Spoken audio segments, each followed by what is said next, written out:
पिछले पार्ट में आपने देखा कि चुड़ैल कैसे चूड़ियां बनाकर भीमा और कुसुम के परिवार की मदद करती है। और एक दिन जब भीमा चूड़ियां बेचने बाजार जाता है तो चुड़ैल की बनाई हुई सारी चूड़ियां फटाफट बिक जाती हैं। आज तो सारी चूड़ियां बिक गईं। कुसुम और बच्चे बड़े खुश होंगे जब उन्हें ये पता चलेगा कि मेरी सारी चूड़ियां बिक गईं। ऐसा करता हूँ, मैं बच्चों के लिए खिलौने ले लेता हूँ। बच्चे खिलौने देखकर बड़े खुश होंगे। और हाँ, कुसुम के लिए एक साड़ी ले लेता हूँ। उसे बहुत दिनों से दिलाई भी नहीं है।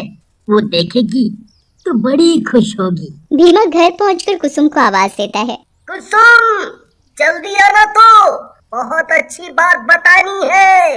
अरे क्या हुआ, आज तो आप बड़े खुश नजर आ रहे हो, क्या बात है? तुम सुनोगी तो खुशी के मारे पागल हो जाओगी। ऐसी क्या बात है, बताओ तो जरा। भीमा कुसुम को बताता है कि उसकी आज सारी चूड़ियां बिक गई। अरे ये तो बड़ी खुशी की बात है। भीमा कुसुम को सारी कमाई दे देता है। इतने सारे पैसे देख कुसुम बहुत खुश होती है। मुकुल, माया, ये लो तुम्हारे खिलौने। खिलौने? अरे वाह, ये तो बहुत सुंदर है पापा। बच्चे खिलौने देखकर बड़े खुश हो जाते हैं।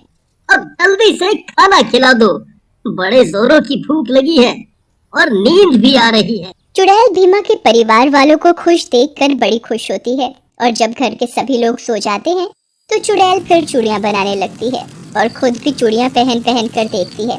और वो रात में ही सारी चूड़ियां बनाकर रख देती है। और अगले दिन भीमा हमेशा की तरह अपनी टोकरी लेकर चूड़ियां बेचने निकल जाता है। और दूसरे गांव पहुंचकर भीमा आवाज लगाता है, चूड़ियां ले लो, प्यारी प्यारी सुंदर सुंदर चूड़ियां ले लो, चूड़ी वाले। तभी कुछ औरतें आती हैं और भीमा की देखते ही देखते सारी चूड़ियां बिक जाती हैं। ये देख भीमा मन ही मन बड़ा खुश होता है और भगवान का शुक्रिया अदा करता है। और भीमा घर की तरफ चल पड़ता है और घर पहुंचकर कुसुम को हमेशा की तरह आवाज लगाता है, कुसुम, जल्दी आओ। इतने पैसे? हाँ, आज भी हमारी सारी चूड़ियां बिक गईं। अब तो भीमा की चूड़ियों की डिमांड दिन पर दिन बढ़ती जा रही थी और उनकी कमाई भी ज्यादा होने लगती है। एक दिन भीमा कुसुम से कहता है, कुसुम, ये सब तुम्हारी मेहनत का ही नतीजा है। तुम जो इतनी सुंदर सुंदर चूड़ियां बनाती हो।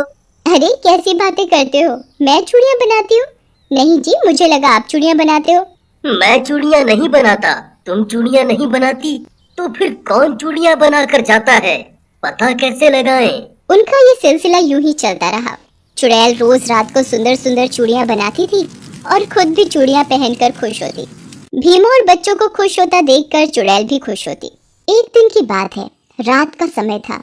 चुड़ैल चूड़ियां बनाने में लगी हुई थी, तभी मुकुल को प्यास लगती है और वो अपनी माँ को आवाज देता है, माँ, माँ, मुझे प्यास लगी है। कुसुम मुकुल की आवाज नहीं सुनती और मुकुल अपने आप पानी पीने चला जाता है। और वो देखता है कि उसके दूसरे कमरे से चूड़ियों के खनकने की आवाजें आ रही हैं। और मुकुल दूसरे कमरे में चला जाता है और वो वहाँ देखता है कि एक डरावनी चुड़ैल चूड़ियां बना रही है। और वो देखकर डर जाता है और जाकर अपनी माँ को उठाता है। माँ, माँ उठो, माँ उठो। पर कुसुम गहरी नींद की वजह से नहीं उठती और मुकुल चुपचाप अपनी जगह पर सो जाता है। और अगले दिन, माँ, माँ, पता है रात को एक चुड़ैल आंटी हमारी चूड़ियां बना रही थी। क्या बोल रहा है, चुड़ैल, वो भी हमारे घर में? कुसुम मुकुल की बात पर जरा भी विश्वास नहीं करती है। रात होती है और घर के जब सभी लोग गहरी नींद में सो रहे होते हैं। वो दिन में तो किसी को नहीं दिखती थी, पर रात को वो अपने आप को छुपा भी नहीं सकती थी। आज तो मैं ऐसी चूड़ियां बनाऊंगी कि लोग देखते ही रह जाएंगे। चुड़ैल चूड़ियां बनाने में लग जाती है और चूड़ियां बनाते बनाते उसका मन होता है कि वो भी अपने पूरे हाथ भरकर चूड़ियां पहने। और वो हाथ भरकर चूड़ियां पहन लेती है और खुशी के मारे नाचने लगती है और फिर चूड़ियां बनाने लगती है। तभी भीमा को चूड़ियों की आवाजें आने लगती हैं और वो कुसुम को उठाता है। कुसुम, उठो। क्या है, इतनी रात में क्यों जगा रहे हो? इतनी अच्छी नींद आ रही है और तुम मुझे परेशान कर रहे हो। कुसुम, उठो। कुसुम उठकर बैठ जाती है। क्या है, बोलो भी। ये आवाज सुनो, चूड़ियों की आवाज। ये हमारे घर में चूड़ियों की आवाज कैसे आ रही है? अरे हाँ, ये तो चूड़ियों की आवाज है। धीरे बोलो। देखते हैं कौन है। भीमा और कुसुम चुपचाप देखने जाते हैं कि ये चूड़ियों की आवाज कौन कर रहा है, और वो दूसरे कमरे की खिड़की से देखते हैं कि एक चुड़ैल उनकी चूड़ियां बना रही है। भीमा और कुसुम चुड़ैल को देखकर बुरी तरह डर जाते हैं, पर चुपचाप अपने कमरे की खिड़की से सब कुछ देखते रहते हैं। सारी चूड़ियां बन गई। अब भीमा, कुसुम और बच्चों को कभी भी पैसे की दिक्कत नहीं होगी। ये सब देख भीमा और कुसुम चुपचाप अपने कमरे में आ जाते हैं और दोनों आपस में बातें करते हैं। ए जी, सुनते हो? ये चुड़ैल तो हमारी मदद कर रही है।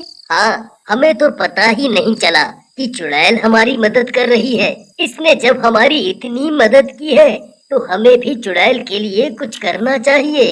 भीमा और कुसुम सो जाते हैं और अगली सुबह भीमा अपने काम पर चला जाता है और कुसुम अपने घर के काम में लग जाती है।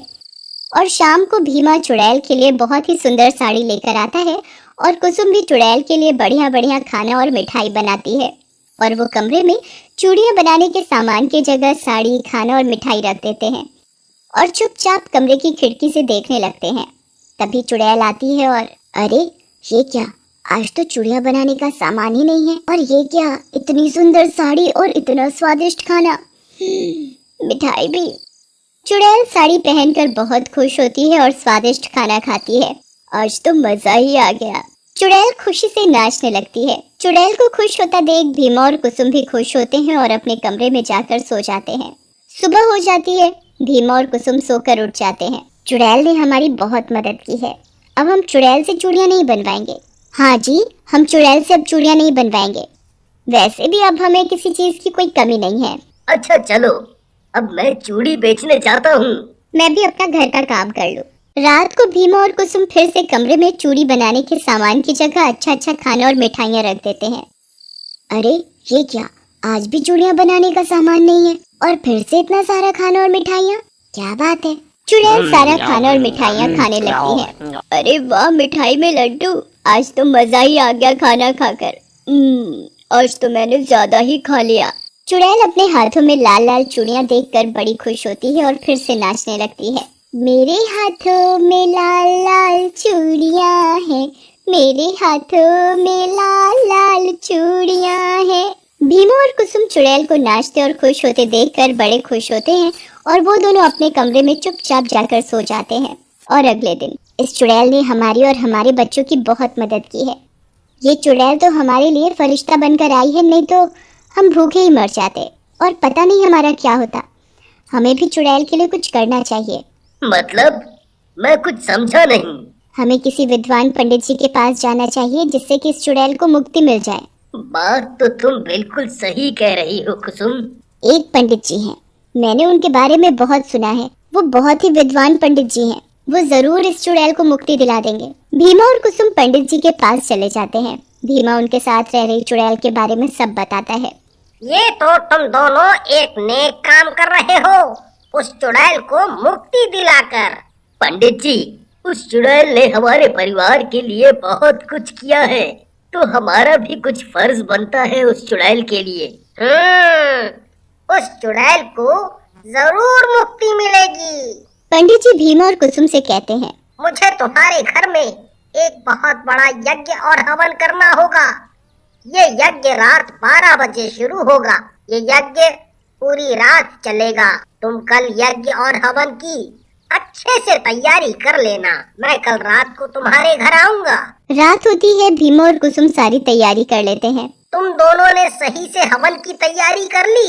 जी पंडित जी, हमने सब तैयारी कर ली है। ठीक है, 12 भी बज चुके हैं। अब हमें यज्ञ शुरू कर देना चाहिए। पंडित जी यज्ञ शुरू कर देते हैं। मंत्रों का जाप होने लगता है, आहुतियाँ डलने लगती हैं। तभी अचानक कमरे की लाइट अपने आप जलने और बुझने लगती है।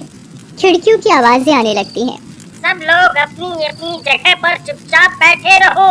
कोई भी अपनी जगह से हिलना मत। ये सब चुड़ैल कर रही है। तभी अचानक कमरे में हो रहा सब ठीक हो जाता है और अचानक चुड़ैल सामने आती है। हे पंडित, तूने मुझे क्यों बुलाया? क्यों अपनी मौत को दावत दे रहा है? मैं तुझे जिंदा नहीं छोड़ूंगी।